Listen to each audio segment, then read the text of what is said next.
Now, the lead singer always is the focal point of most bands and seems to get more attention than the others. And just before we started this interview... Not so true. A little girl came up to us. She said, well, who are you going to interview? We said, we're going to interview Steve Perry.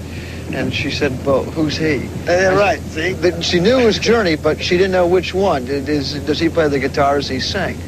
So Journey has been able to maintain that. That's right. That's what I was saying. It's not so true. This band is a different circumstance than most groups.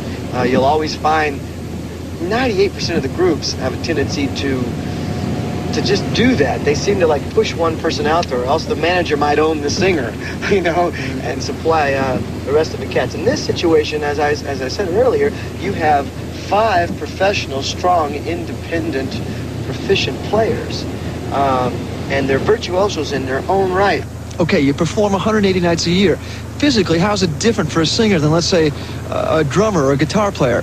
Guitar player gets calluses on his fingers. Well, that means he can really burn. You know, he's got some calluses. His fingers won't hurt him no more. The drummer gets some big muscles and calluses on his hands. That means his hands aren't going to get blistered anymore. A singer gets calluses on his cords. He's finished. Mm-hmm. See, so it's a complete opposite situation, and you get calluses on your cords by abuse. So I try not to abuse myself. I provide myself preventative medicine. Some people thought that the music in the early days was very heavy FM instrumental. Now it's very much vocal and in some cases even very commercial. When you're not successful, people just burn you to the ground. You know, when you're not doing well, they say, well, obviously we know why. All the critics just tear you apart. These guys are, quote unquote, I'm giving you quotes from the years when we weren't doing as well as we are now. Diffused energy, diffused direction, a lack of cohesiveness in the music. No focal points, nothing interesting. Forensic guitar playing, you know, all this stuff. Now, those same ones are saying, you know, we are commercial, da-da-da-da. My question to those people are, you know, what is commercial? You know, is Pink Floyd commercial? Are Led Zeppelin commercial? These people are popular, that's all. In that case, is the final arbiter of the audience? Absolutely. The people are the ones that decide.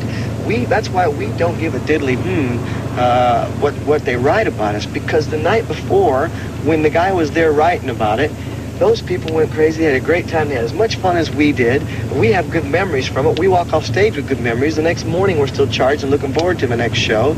And we open the paper, and there's some schmuck has been to the show saying that the thing was a complete mess, and you know, some of them still think we're forensic. To your answer of commerciality, some think we're still diffused. Now, as far as their responses to your music, are you surprised that Lovin', Touchin', Squeezin' has been the one that's been the most prominent of all the songs that you guys have done? I'm delighted and surprised.